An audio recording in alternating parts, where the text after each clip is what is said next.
KJ mahu jabat jawatan Zahid bersihkan semula UMNO. Sah, Anwar Musa terima surat lucut parti. Agong minta Anwar jelaskan nombornya pada rakyat. Jamin gugur kes mahkamah, ini jawapan Anwar. Rupanya ini kisah sebenar di sebalik pertemuan Rosmah dan Zahid.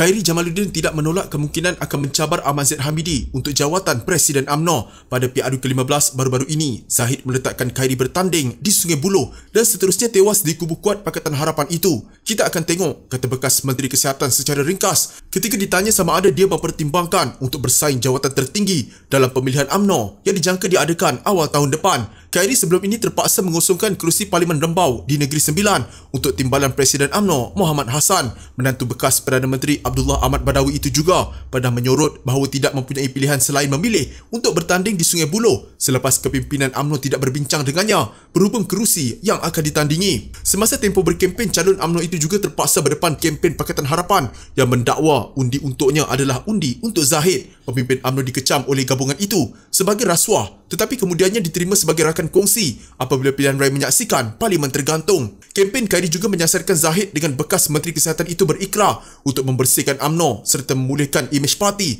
yang rosak jika dipilih semula sebagai ahli parlimen. Media tidak sepatutnya membandingkan saya dengan presiden parti saya, Zahid, tetapi ini adalah kebenaran dan realiti. Saya dan rakan-rakan lain mahu mengembalikan UMNO sebagai badan politik Melayu yang bermaruah, bersih dan berkembang dengan pemimpin yang baik yang boleh dipercayai seperti dahulu, katanya. Walaupun dicuba menjauhkan diri daripada Zahid yang sedang dibicarakan atas 47 pertuduhan berkaitan rasuah dan merayu penyokong PAS untuk menyokongnya, Khairi tewas kepada aramanan dari PKR. Lebih malang buatnya, Zahid kemudiannya dilantik sebagai timbalan Perdana Menteri selepas Barisan Nasional bekerjasama dengan Pakatan Harapan dan pengerusinya Anwar Ibrahim. Sebelum pilihan raya umum, Khairi berkata bekas Perdana Menteri Ismail Sabri Yaakob perlu bertanding jawatan tertinggi UMNO, manakala dia dan Hishamuddin Hussein akan memutuskan siapa yang akan bertanding jawatan nombor 2. Dalam pemilihan UMNO pada 2018, Khairi menentang Zahid untuk jawatan Presiden namun gagal. Veteran UMNO Tengku Razaleigh Hamzah turut menyertai saingan itu.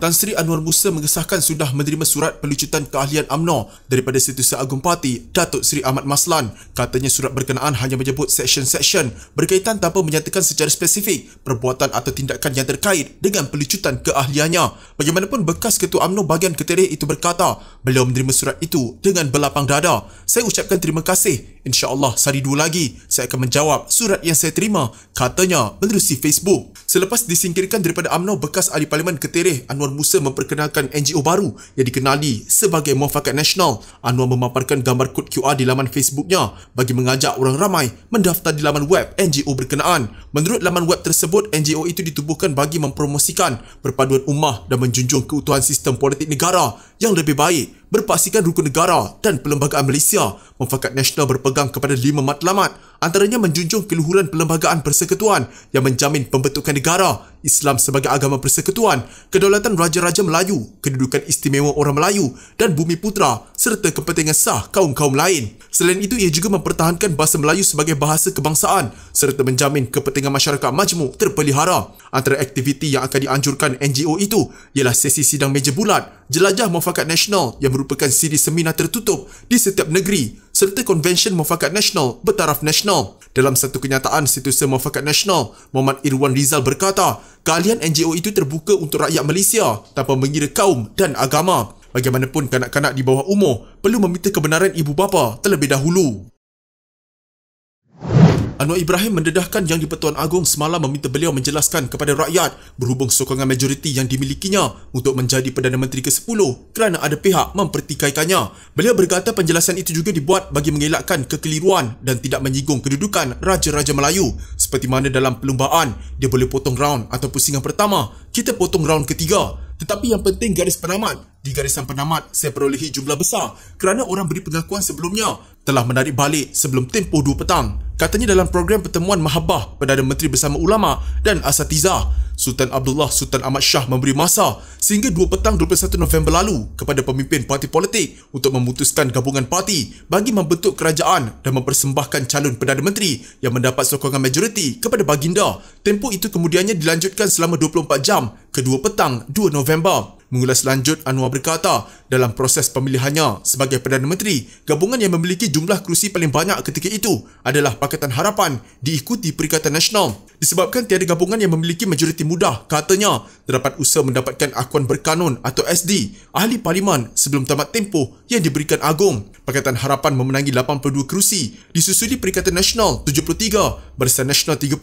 Gabungan Parti Sarawak 23 dan Gabungan Rakyat Sabah 6. Dalam pada itu, Anwar menegaskan, usul undi percaya di Dewan Rakyat pada 19 Disember ini bertujuan mendapatkan mandat lebih jelas untuk memimpin negara. Rasa perlu untuk adakan undi percaya kerana jumlah jelas dari Pakatan Harapan, Barisan Nasional, GPS, GRS dan parti kecil lain. Saya jawab, ampun tuanku, ini bukan soal peraturan dan undang-undang dibangkitkan, tapi kerana saya mahu memimpin dengan mandat yang jelas, parti yakin perolehi majoriti. Andai kata tidak perolehi, parti akan tunduk kepada suara rakyat, kata pengerusi Pakatan Harapan itu.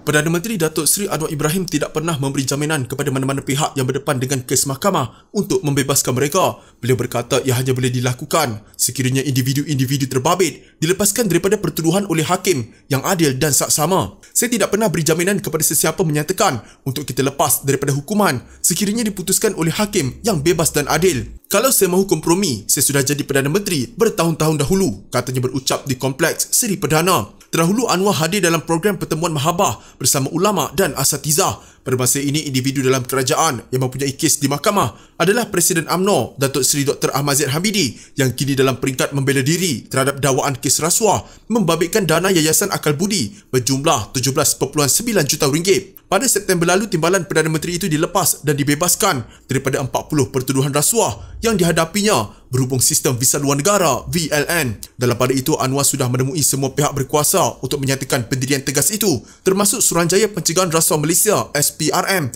dan Jabatan Peguam Negara. Begitu juga kebebasan, profesionalisme badan-badan penguatkuasaan. Saya ada beberapa pertemuan SPRM, Peguam Negara dan lain-lain institusi yang memberikan gesaan yang sama, katanya. Ahli Parlimen Tambun itu mahu membuktikan ada orang Melayu dan anak Melayu yang menggunakan kuasanya untuk menjaga dan membela nasib rakyat terbanyak. Saya nak buktikan bahawa orang yang percaya kepada Islam itu dihormati dan diyakini kerana prinsip rahmah dan keadilan yang ditegakkan, katanya lagi. Kehadiran Rosmah Mansur Kebangunan UMNO ketika Majlis Kerja Tertinggi parti itu menimbulkan banyak persoalan dan spekulasi. Bagaimanapun, menurut bekas pegawai Perdana Menteri Anwar Ibrahim yang kini rapat dengan Rosmah, isteri bekas Perdana Menteri Najib Razak itu hanya bertemu Presiden UMNO Ahmad Zahid Hamidi. Ramai yang buat cerita kononnya Datin Seri Rosmah masuk dalam mesyuarat MKT tersebut. Tapi sebenarnya Datin Seri Rosmah tiba di bangunan UMNO sebelum mesyuarat bermula hanya untuk bertemu dengan Presiden UMNO. Beliau tidak ada apa-apa urusan dalam mesyuarat MKT, kata Rahimi Osman. Tulisan Rahimi di Facebook itu turut dikongsi semula di Facebook Rosmah Mansur dengan komen ringkas, inilah cerita sebenarnya. Sementara itu, Rahimi berkata Rosmah hanya bertemu dengan Zahid kira-kira 10 minit saja dan keluar melalui parkir bawah tanah menyebabkan dia tidak kelihatan keluar oleh orang awam dan wartawan. Ya, dia berada di PWTC hanya untuk beberapa minit, bukan berjam-jam seperti yang disangka orang. Sedangkan apabila berita sudah mula tersebar dan macam-macam spekulasi dibuat ketika itu, Datin Seri Rosmah telah berada di rumah, katanya. Dia justru menasihat orang ramai tidak memandai-mandai membuat cerita kerana ia boleh menjadi fitnah. Malaysia kini difahamkan pertemuan itu tidak berkaitan dengan kes Mahkamah Najib, tetapi hanya urusan peribadi.